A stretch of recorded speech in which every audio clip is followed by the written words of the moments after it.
Hi, magandang araw. Kamusta po kayong lahat? Ito na naman po ako muli. Meron na naman akong vlog.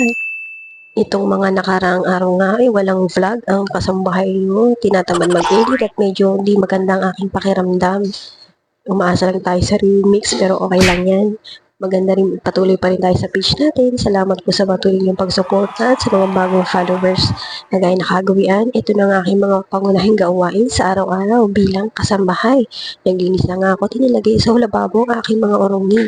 Pero bago yan, naglaga muna ako ng kamote. Kamusta naman ang itsura ko dyan? Tingnan nyo naman, kaloka.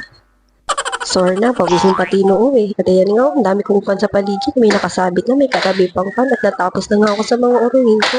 Sumunod nga at ito nga ako nag-almusal na. Nanlibre nga pala ng tahong si Amo.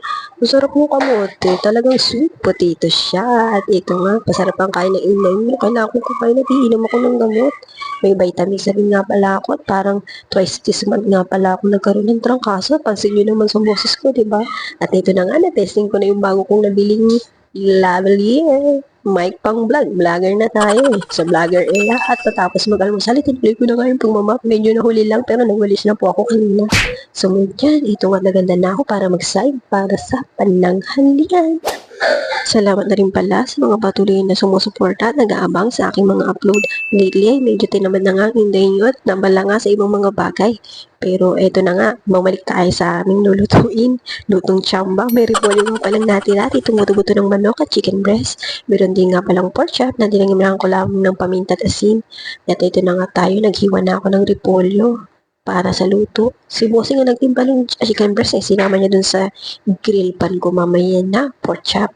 Nilagay ko na nga sa lagayan itong mga repolyong nahiwa ko para mamaya pa nagluto na ang lahat. Konting-konting pag-iimis na lang at pag-ilinis ang aking gagawin.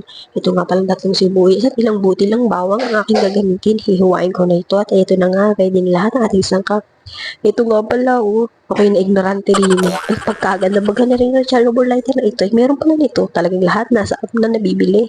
At ayan na nga, na-testing ko na. Nagulat pa nga ako kasi yung kalan na yun, may sabulusok. At ito nga, naglagay na ako ng konting mantika. Ipapansin natin itong ating pork chops. At ito na nga, marami rin to, 8 piraso.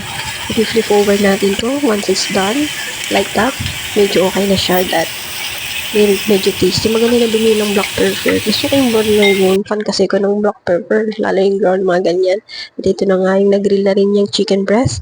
Sinayin natin. Ready na. At ito na. Gigisa ko nga pala ito sa sibuyas bawang muna ang ating mga buto-buto ng manok. Kakatasin natin to hanggang magmantika ng kusa. Itong bell pepper, pang last topping natin at pangpalasa natin itong shrimp cube at itong ang paminta. At ito na, habang hinihintay kong pakuluan muna natin itong ating mga chicken bones. At ito na, sinabawan ko na nga tinimplahan na ng cubes at pepper. Sumunod niyan, ayan, palalamutin lang natin like 15 minutes again para lumasa pa, maging savory ang ating sabaw. At syempre, back to business tayo. Madami na namang urungin. Ano pa bang asahan mo sa lababo? Hindi mo pa naliligpit yung first batch. At ito na nga, ayos na yung karne natin sa manok na buto-buto. Nilagay ko na yung ating repolyo. Bali, half done nga lang pala dapat ang luto sa gulay na to para medyo manamis-namisin, di ba?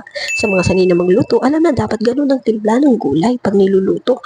At ito na, tinapis ko na nga yung ating chicken breast. Ang sarap siguro nito. Medyo mahina lang yung palasa ko today, pero at least alam ko timpla. Thanks for watching.